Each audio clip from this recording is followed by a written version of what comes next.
Hi, I'm Terry Theobald. I'm 70 years old. I learned a long time ago that as I get older, there's three things that are important to live a long and healthy life. The first one is you need to have flexibility. The second one is you need to have balance. And the third one is you need to have a challenging thing for your mind. So I've always been active because of that thinking. I have a number of activities that I want to continue to do.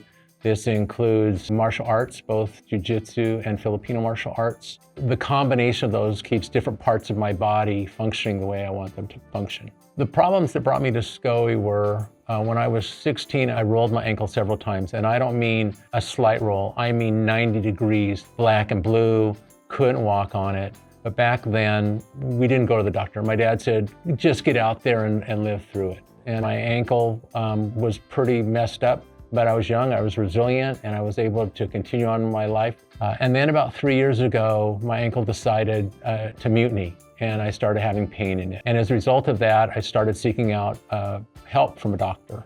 The first doctor I saw was not as experienced. We tried injections, we tried inserts, none of that worked. And so we eventually reached a point where it was either going to be a fusion or it was going to be a replacement. And the doctor really didn't have a lot of experience with fusions. So seeking a second opinion, my wife and I were able to find Dr. Ferkel. I met with Dr. Ferkel and he gave me a stack of papers probably this thick.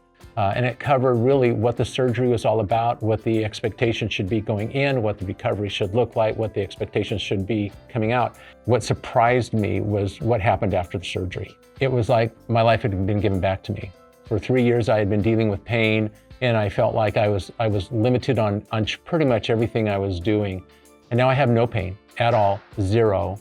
So if somebody has ankle pain today, and they were unwilling to do anything because they thought they would just have to live with it, I would say you need to come to Dr. Ferkel and get your ankle taken care of. There's no reason to live with that pain. I'm living proof that at this age, I don't have any pain and I have really virtually no limitations whatsoever. So I'd say come in now, get it taken care of. You'll be so happy that you did.